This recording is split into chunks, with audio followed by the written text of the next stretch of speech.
Do público, este é o P24, renovada mas com uma sombra a pairar. A AD está pronta para disputar eleições? Esta aliança é uma aliança de confiança.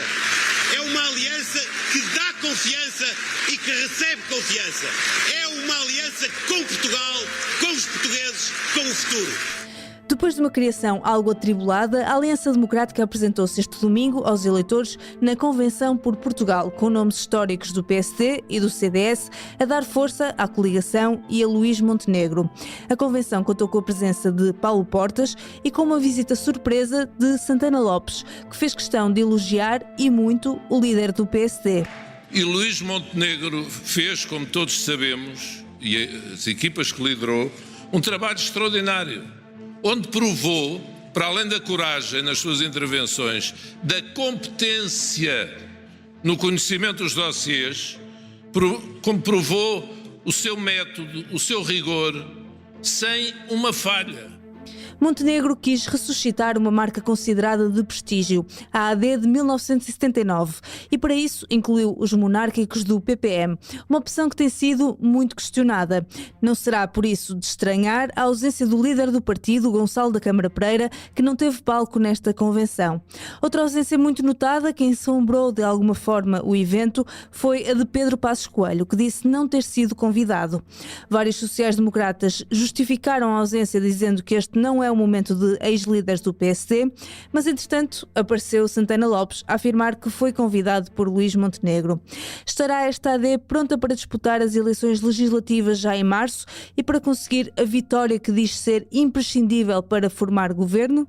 Neste episódio vou conversar com a Sofia Rodrigues, que esteve a acompanhar a convenção da AD este domingo. Eu sou Inês Rocha e este é o P24. Sofia, na convenção da AD deste domingo houve nomes de peso do PSD e do CDS, teve Paulo Portas, houve uma visita surpresa de Santana Lopes, com muitos elogios a Montenegro. Depois de umas semanas algo atribuladas na criação da coligação, que imagem é esta que a AD passou este domingo? É uma AD renovada, pronta para ir a eleições? Eu acho que passou aqui uma imagem de uma AD forte, pronta para disputar as eleições. Talvez aqui tenha ganho um ânimo até que lhe faltava, ou que lhe faltou até agora. O Luís Montenegro, que é o líder do PSD e por consequência o líder da Aliança Democrática, deixou aqui algumas propostas concretas e sobretudo já com um timing, portanto em 60 dias, com que ele se compromete caso venha a formar governo. Portanto, esse papel ficou mais para ele, para o líder do PSD, esse papel de apresentar propostas e no fundo dar uma imagem de uma AD que vem para fazer diferente, enquanto ao longo do dia os outros oradores independentes e outras figuras de peso ficaram mais ao ataque ao PS e a Pedro Nuno Santos. Mas eu acho que aqui a plateia mostrou, portanto os apoiantes do PSD e do CDS mostraram-se mesmo ao longo do dia muito entusiasmados, muitos aplausos, e a convenção terminou em clima de festa. Eu acho que teve o ânimo que a AD lhe faltou nestes últimos tempos, desde que foi anunciada. Uhum. Olhando um bocadinho para o discurso de Luís Montenegro, ele destacou algumas medidas do programa, sublinhou a palavra confiança. O que é que te parece que fica deste discurso? Ficam algumas promessas e com um timing já estabelecido, e fica sobretudo a ideia, porque o Luís Montenegro sabe que há muitos receios, há muitos indecisos, há muitas pessoas até do centro-direita que não estão confiantes neste projeto, que têm dúvidas, que acham que ele não é um líder carismático ou capaz de liderar um governo, e eu acho que ele quis responder a essas dúvidas, a esses receios, tal como Paulo Portas de manhã também falou diretamente para os indecisos. E Luís Montenegro deixou algumas propostas, como a do acesso universal e gratuito ao pré-escolar até aos 6 anos, mas sobretudo avançou com outras duas em 2 meses caso forme governo, que é um plano de emergência para a saúde, para executar em 2 anos, que é de facto um setor que tem estado com muitos problemas, e a concretização também de uma outra promessa que ele já tinha feito em setembro, ainda antes da marcação das legislativas, que é a da recuperação gradual do tempo de serviço congelado dos professores. Portanto, ele compromete-se a avançar com essas 2 medidas, o plano de emergência na saúde e a recuperação gradual do tempo de serviço congelado dos professores nos primeiros 60 dias de governo, claro, se vier a ganhar as eleições e a formar governo. Qual é que é a importância da entrada de Paulo Portas nesta convenção? Num momento difícil para o CDS, em que não tem nenhum deputado na Assembleia da República, esteve em risco de desaparecer, qual é que é a importância desta presença de um ativo tão forte como o Paulo Portas? O CDS nesta coligação garantiu o regresso ao Parlamento, com pelo menos 2 deputados, o que já lhe permite formar um grupo parlamentar. Portanto, para já viu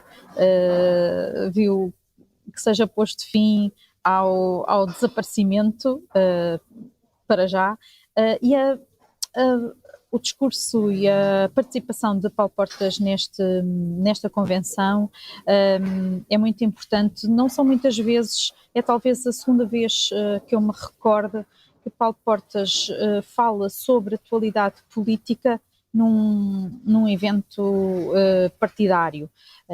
E eu acho que essa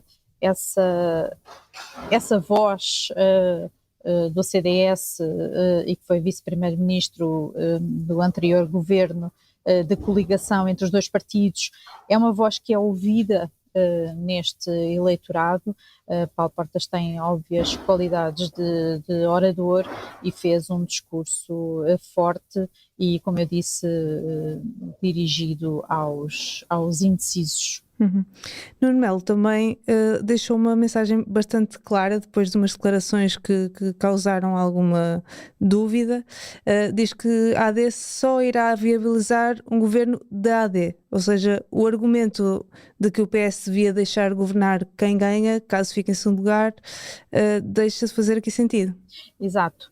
O Nuno Melo de alguma forma tentou corrigir o que disse há alguns dias sobre a viabilização de um governo socialista ou do PS. Foi também um discurso forte, até organizado, que às vezes não é muito habitual em Nuno Melo, e foi um discurso em que ele procurou, creio eu, ir ao encontro do eleitorado do Chega, que ainda pode vir para o CDS, ou neste caso para a Aliança Democrática, tentando dirigir-se ao eleitorado com a mensagem de que votar no Chega será o mesmo que votar no PS e perpetuar o PS no poder. Essa mensagem Luís Montenegro não a quis fazer, portanto ficou o número 2 da coligação a deixá-la aqui e a dirigir-se e a referir-se diretamente a André Ventura, coisa que Luís Montenegro não fez. Uhum. Houve aqui também uma presença de surpresa de Santana Lopes, que elogiou muito Montenegro e até o deixou emocionado, e disse depois aos jornalistas que foi convidado por Montenegro, ao contrário de Passos Coelho. Ou seja, desmontou as razões invocadas pelo PSD de que a ausência de Passos Coelho era porque este não é o momento de ex-líderes do PSD. Qual é que é a importância desta presença e da ausência de Passos Coelho? Santana Lopes deixou o PSD há alguns anos, como sabemos, e foi eleito presidente da Câmara da Figueira da Foz como independente, mas está numa clara aproximação ao seu partido, onde militou durante 40 anos. É bom não esquecer que Montenegro e Pedro Santana Lopes são figuras próximas, e este discurso do antigo primeiro-ministro, que foi muito aplaudido também, que arrancou gargalhadas da sala, como é costume, este discurso eu acho que foi muito importante para Luís Montenegro, porque de facto ele fez-lhe talvez o maior elogio que eu tenho ouvido e que eu ouvi nos últimos tempos ao líder. Fez um elogio ao líder do PSD, tentando acalmar as dúvidas que muitos têm sobre o carisma de Luís Montenegro, a capacidade para liderar um governo quando nunca teve experiência governativa, e sendo uma voz como a de Pedro Santana Lopes a dizê-lo, eu acho que para ele foi importante. Aqui também a ausência de Passos Coelho, eu acho que é o maior recado que alguém lhe deixou sobre essa ausência foi Leonor Beleza, quando subiu ao palco e disse: eu estou aqui porque resolvi estar aqui, ninguém me convidou, isto não é tempo de cerimónias, é tempo de nos mobilizarmos. Portanto, eu acho que foi uma crítica implícita a essa decisão, ou pelo menos essa decisão de fazer passar a ideia de que ele não foi convidado ou que não esteve aqui porque esta direção não o quis. É claro que o partido ainda está sempre, e não sei se essa ideia se vai desvanecer nos próximos tempos, está sempre à espera de Pedro Passos Coelho. Há sempre aqui a sombra a pairar, não é? Sim, há sempre a sombra a pairar dele, e eu creio que é só por isso que esta ausência, ou o facto de ele não ter vindo, é só por isso que isso tem mais eco mediático. Uhum. Só falando de mais uma ausência, o líder do PPM não esteve. Achas que isso tem algum significado também de vincar mais a presença do CDS e do PSD, ou foi simplesmente uma questão de agenda ou uma coincidência? De facto, o Gonçalo da Câmara Pereira, que é o líder do partido, não esteve e não discursou. Discursou uma pessoa do PPM, que é secretário regional das pescas nos Açores.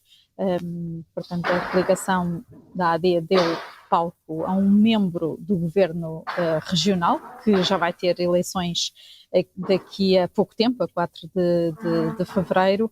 A opção da Aliança Democrática foi não dar palco a Gonçalo da Câmara Pereira. Não sei o que é que consequências é que isto poderá ter. De facto, o partido tem muito pouca expressão eleitoral, e eu acho que só está aqui na coligação porque Luís Montenegro queria recriar a AD em toda a sua dimensão e tal e qual como ela foi formada em 79. Uhum. Sofia, muito obrigada. Obrigada. Em casos excepcionais, as terras sem dono podem mudar de mãos já em 2024. A lei de 2019, que previa que o Estado gerisse terrenos sem proprietário identificado, ainda não teve efeito, mas pode avançar em áreas prioritárias já este ano. Saiba tudo no Público desta segunda-feira. É tudo por hoje. Os sons que ouviram neste episódio são da Aliança Democrática. A música do P24 é da Ana Marcos Maia. Tenham um bom dia e até amanhã.